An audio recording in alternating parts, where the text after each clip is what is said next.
Global airline passenger demand collapses overnight. Breaking news. And so does the global Blancolirio Global Mobile Command Post outdoor studio tent. Stand by for news after I clean things up around here. American Airlines is very closely following suit to what Delta Airlines just recently announced. Details here in a minute. Let me clean things up because yours truly didn't put this thing away in time before the heavy wet snow from the blizzard of Ot 20. Stand by for news.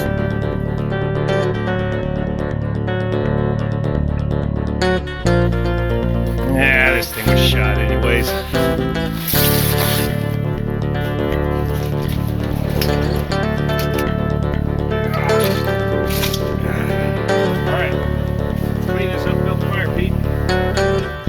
We shall rebuild.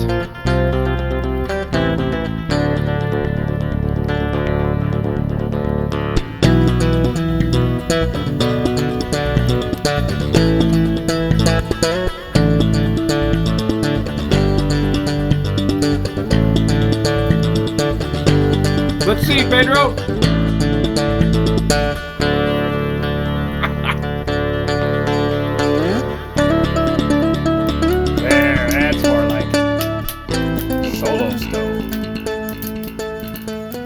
Here we go, rebuild and downsize complete. Break out the beans and weenies. American Airlines is taking some big cuts.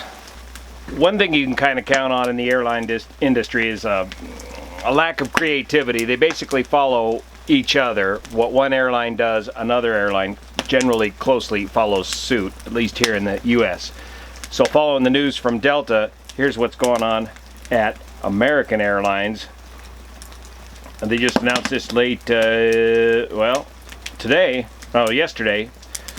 American Airlines on Saturday said it'll implement a phased suspension of nearly all long-haul international flights starting March 16th amid reduced demand. Between March 16th and May 6th, American will reduce its international capacity by 75%. It said in a statement, adding that the changes will result in the airline parking nearly its entire wide-body fleet. The airline also anticipates its domestic capacity in April will be reduced by 20% on a year-over-year basis as compared to last year. Domestic capacity for the month of May will be reduced by 30%. So it sounds like they're going to keep a handful of London flights on the schedule, and that's about it. This is a huge and dramatic shift. What does it mean to the average line pilot? Well, they got to work this out. I should get my whiteboard out again. There's a word for this called force majeure, French for overwhelming force, or in contractual language it means for things beyond your control. This is when everything in the airline industry is contractual. In our airline, most everything is unionized, so everything is run by contract. And when sudden events like this happen beyond everybody's control, the union and the airlines and the management implement a thing called force majeure, which we might see. We haven't heard it yet. Hey Pete, how's the conditions out there? Good. No school for you, huh?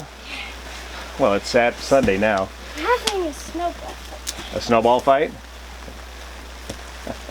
We're gonna get some beans and weenies out here in a minute. Hey, what's that? Siren. How many inches of snow, Pete? Get our outdoor meteorologist here. Just about 7. Just about 7 inches? Mm-hmm. Good job. And almost 2 inches of rain in the rain gauge. Well, it's probably snow melting. Yeah. Most of it. So, force majeure has yet to be mentioned, but we'll probably see it fairly soon. With a short-term drop-off like this, what folks are going to see probably more likely, as far as pilots and crews go, I would suspect, is paid leaves. I think over at Delta Airlines, they're negotiating a 55-hour month to not come to work. That's about a 40 to 50% cut in pay. Because the costs of retraining everybody are extreme. The cost of furloughing pilots is very expensive because it causes a cascade effect throughout the entire training system, especially if you start with a wide-body aircraft. Generally, the wide-body aircraft are the most senior pilots. You getting all this, Pete? The most senior pilots operate the wide-body aircraft, and if you start furloughing off the bottom, most junior pilots, that causes a trickling down. Everybody that's going to get laid off of the wide-body aircraft has to get pushed down the seniority ladder onto narrow-body aircraft, and so that could generate 3 or 4 training cycles as everybody gets to their new seniority level. One thing that's happened in the past is they've done a master reshuffle, or MOAB, one of the many terms you can add to your vocabulary regarding the vicissitudes of the industry, and do a master reshuffle and do some computer modeling and try to figure out where everybody would end up if you had a dramatic shift in employment and just get them trained straight to that new job. And that's been done before. This isn't a long enough term prospect to engage something like a master reshuffle, and it may not even involve furloughs at this time. It's just too early to tell. Everybody is negotiating right now as to what to do. So since this is probably going to be a short-term event, hopefully this will result in paid time off, and then everybody come back to your same seats and not result in a whole bunch of cascading training events. You gonna go ride your Strider in this snow? Oh yeah.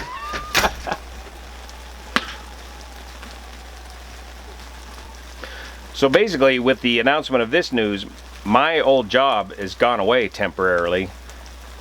LA to London, LA to Hong Kong, all those routes are shut down.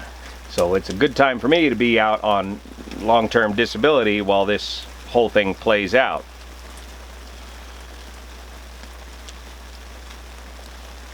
At 1 p.m. Pacific time, it looks like Mentor Pilot's going to have a live broadcast. Maybe I'll jump in over there and see what's going on, and see what's going on with Petter and the folks over in Europe, because this is a global airline short-term problem, not just a problem here in the United States, obviously. So the pilots over in Europe are going through pretty much exactly the same thing that we're going through here in the United States. Now, even though the airlines here in the States have gone through bankruptcy during the last recession and consolidated, that's put them in a much better position to handle this current sudden drop-off in bookings. They're still going to be going to the Capitol Hill to seek some form of relief, and it sounds like they've already worked up 3 different bills of relief up on Capitol Hill to get us through this current situation. Not just the airlines, but the entire economy. But the airlines are going to be a big part of any kind of economic aid package that comes out of Washington. So the major ups and downs of the airline industry: live within your means, young pilots. The hiring will continue until furloughing begins. The hiring has been frozen for now. So if people wonder why airline pilots are so cheap, the old joke is, how was copper wire invented? 2 airline pilots fighting over a dropped penny. It's because of events like this. The cost of entry is so high that the average young pilot has to live very frugally to get through the training in the first few years of flying for a living, and then you reach a level of seniority and life gets pretty comfortable pretty quick, and you could be subjected to the old sudden rock star fame kind of thing, like Elvis Presley, and suddenly you got a big old mansion and shag house carpeted all through the place. You start spending money well above your means. You need to maintain a standard of living that you can maintain despite the ups and downs of the industry. So we'll see what United does tomorrow. Stay tuned for more updates on this whole airline industry thing. We'll see you here. Pete, where's those beans and weenies? I got this fire going good now.